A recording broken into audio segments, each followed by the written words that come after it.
Hi, this is Mary Berger with ComputerDiva, and I'm here today to talk to you about your computer and specifically about fear that is surrounding your computer. We were put on this earth to create a life of joy and love, and somewhere along the way, society has kind of beat that out of us. But I'm here to talk to you specifically about fear and why you fear your computer. So it all begins with the law of attraction. Like attracts like. So I've seen dozens, hundreds of people over the course of my business who tell me they sit down in front of their computer and the first thing they do is they get frustrated with it and they tell their computer they hate it. And they're pouring all this negative energy into their computer. Well, the law of attraction says like attracts like.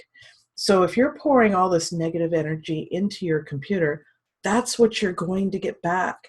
You are going to attract that negative energy back into your computer in the form of malware or viruses. So we need to stop. We need to stop being afraid of our computers because there is absolutely nothing to be afraid of where your computer is concerned. I want to talk to you specifically about something that I've kind of realized in the past few days, and I want to give you an anatomy of a malware attack. And I'm going to share a screen with you. Let's see, let me find the screen. It must be this one here. Here we go. So this is something I posted on Facebook last week. And, it occurred to me after dealing with this type of screen on an almost daily basis that people need to know how to deal with these screens.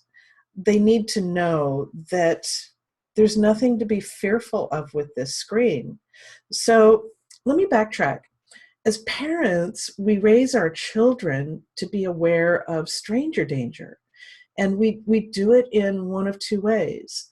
One way we do it is to instill fear in our child of the stranger. And anytime they see a stranger approaching them, they yell stranger danger, and they turn around and run away. Well, that's not really good for the child. It really instills fear in them, and we don't want our children to run around being fearful their entire life. And so I'm not a parent either, so I may not be an expert here. I know I'm not an expert, but I do know that teaching children to be fearful of everything is not the way to handle it.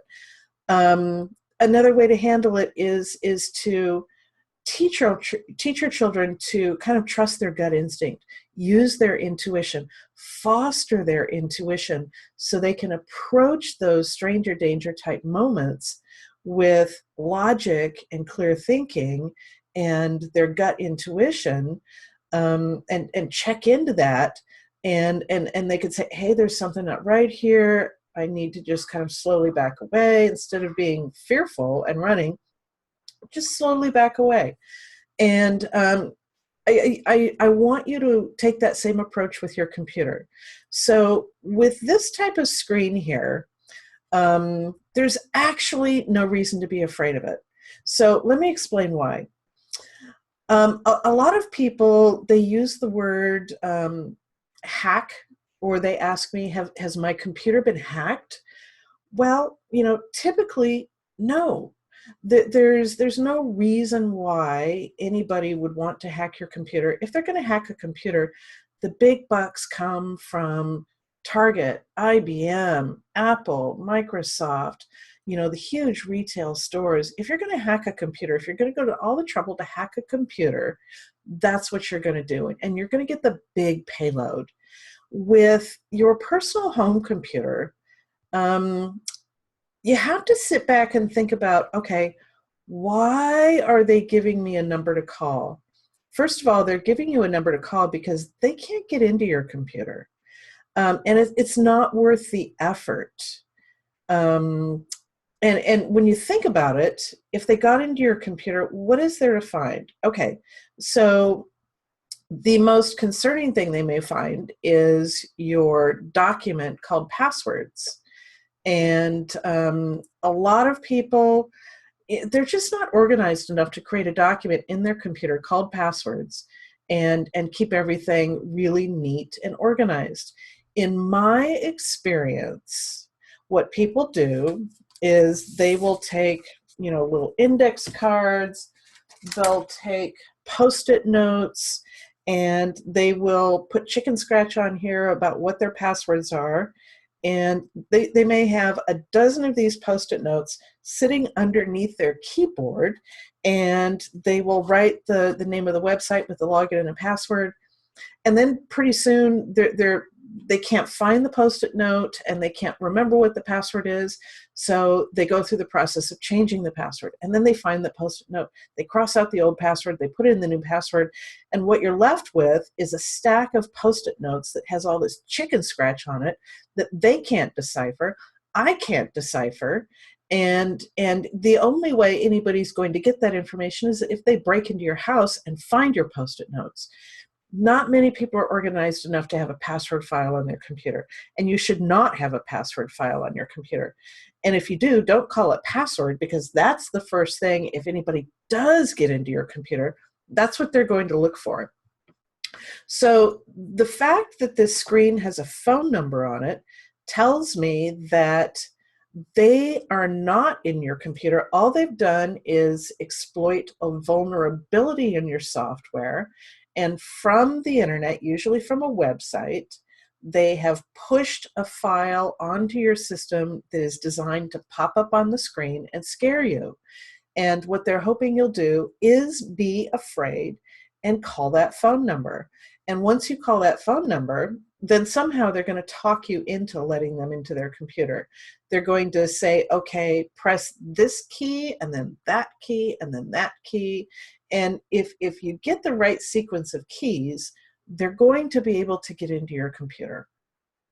Bottom line, they're going to be able to get into your computer, or they're going to have you go to a website and they're going to say, okay, type in this code in the field and that will let me into your computer.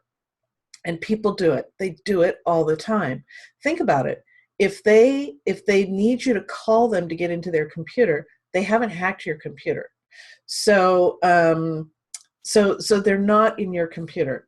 So when you see a screen like this, what you really need to do is trust your gut instinct.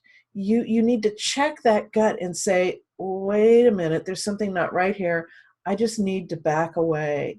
Or if you want to yell stranger danger and run away, that's fine. But under no circumstances should you ever be calling this number. I am trying really hard to drill this into everybody's minds.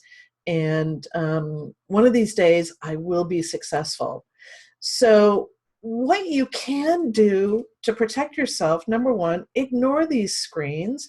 If you see one of these screens, close it.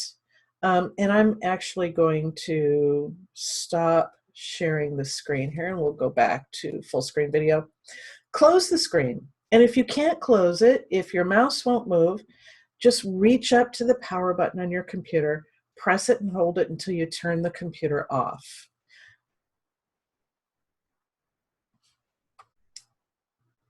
I just got a message saying my microphone wasn't working right. So we're going to continue on and see what this does. So just, turn it off, and that will get rid of that screen on your computer. And remember, nobody's in your computer yet. The other thing to do is to protect your computer. Make sure you have really viable and good antivirus software. I have created a whole Diva Care suite of products that is designed to protect your computer. And it is designed to provide you with your antivirus software, anti-malware software. We make sure your software is up to date, because those vulnerabilities that the hackers are exploiting, is due to outdated software on your computer. So you go to a web page, and the first thing they'll do, if that web page is infected, the first thing that will happen is they will start scanning your computer for vulnerable software. And once they find that little opening, they're going to push that file through that will pop up on your screen. So protect yourself. Please protect yourself. So the beauty of what I built is that it's this whole portal full of products that is there to protect you.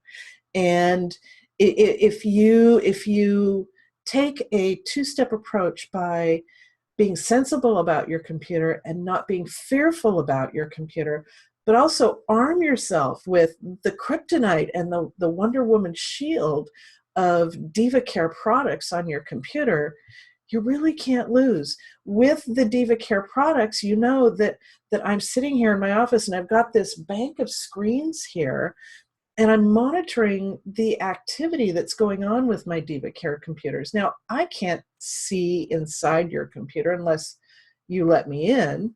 So, but I can look on my screen up here and I can say, oh, there's a computer there with an alert. Let's take a look at that alert and see what's going on. Oh, this computer just reported that it found a virus and it quarantined it. Yay, the virus software is doing its job. But let's take a look anyway and see what it was and make sure that it's been quarantined. I sit here and I watch this bank of monitors to protect your computers. So what I'm trying to stress here is don't be afraid of your computers. There's absolutely no reason to be afraid. And you should be able to sit down in front of your computer and trust and know that you can have a good experience with your computer without having to be afraid of it.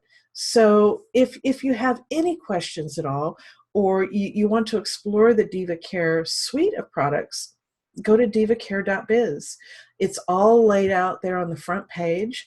And you can also send me an email, helpdesk@computerdiva.biz, or you can use my online calendar to schedule a chat with me. I'm happy to talk to you. So I appreciate you all watching. Thank you so much and have a great day. Bye now.